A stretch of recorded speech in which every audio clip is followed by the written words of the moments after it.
বলবেন না, গেছিলেন তো সবার সাথে ছুঁই অন কইলাম না শুইতে গেছেন, কোনো কথা নাই। আমি কথা বলার সময় কোনো কথা বলবা না। আমি উপরে গেছি, আমি বলি আমাকে খারাপ করা হয়েছে। আজকে কেন বলে সোয়ার মতন বেশ্যা কেন আজকে আমাকে কথাগুলা বলে কেন বলে? ওর মতন মহিলার বলার দিছে কে? আপনারা দুইজন। না না বলবো অবশ্যই, তারা দুইজন। দরকার পড়ে এরপরে থেকে আমি আপনার সাথে কাজ করবো না, কিন্তু আমি আজকে বলবো। আপনি আর আপনি দুইজনে মিলে কি করলেন? আমাকে বললেন দাবি বের করো, ভিডিও বানাইলেন। হ্যাঁ ভিডিও বানাইলাম, তারপরে আপনারা আমার খারাপ করে দিলেন অনলাইনে। আমি নিজে খারাপ হলাম, আমি তো সেটা নিয়ে কোনো কথা বলি নাই। তারপর আপনারা কেন সোয়ার কাছে চলে গেলেন আজকে? আজকে আমি বলি ওনারা শিখিয়ে দিছে, আমি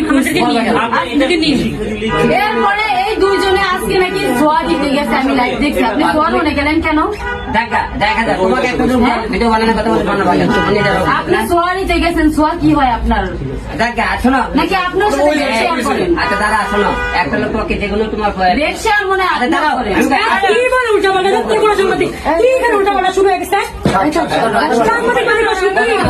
আমাদের ফ্যামিলিতে লাইভ গুলো দেখে ভাষা বলে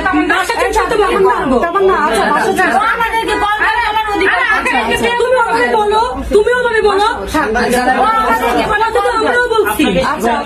তো কেটাতে শিখে দিলি এখন তোর কেটে একটু ভুলের কারণে তোরা লাভি টাকা চুমাচামি করে জোরে আমরা কি একজন তোরা মানে বুঝিস, তোরা মানে আরো 2-4 জন নিয়ে তোরা এইভাবে করলে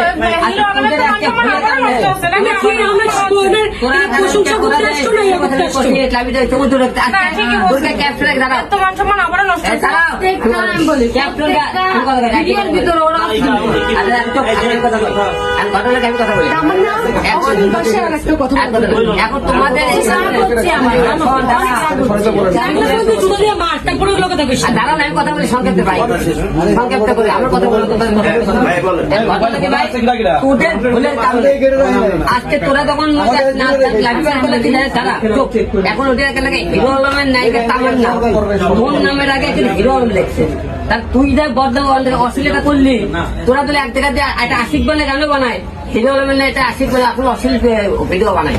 আমাদের তোরা তো লাইভে থেকে একটা সাংবাদিক কি ইউটিউবার বললো একটা আলম একটা ঘুরন দাও, তুই এটা দিলি, তার এক গান দাও, আলো লোক ধরে ধরো। তোরা খেয়ে পড়লে বলবি কেন? তোরা তো বড় হয়েছে।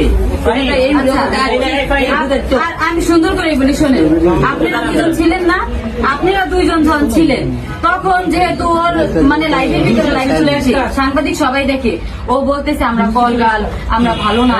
তো আপনাদের বোঝা উচিত ছিল যে আমরা সাংবাদিক, আমরা সবাই ওর ভিডিও নেই যে এই যে আমরা হাসাহাসি করি, আলমরে এইভাবে ধরি এইভাবে ধরি, এগুলো কারা নেয়? চুপ গোপনে আপনারা নেন না। এখন আপনারা নেওয়ার পরে যদি আপনাদের কারণে আমরা খারাপ হই, আবার দৌড় দিয়ে যান, এগুলো কি আমাদের খারাপ লাগে না? আরে দায়ক আমরা এই বিষয়টা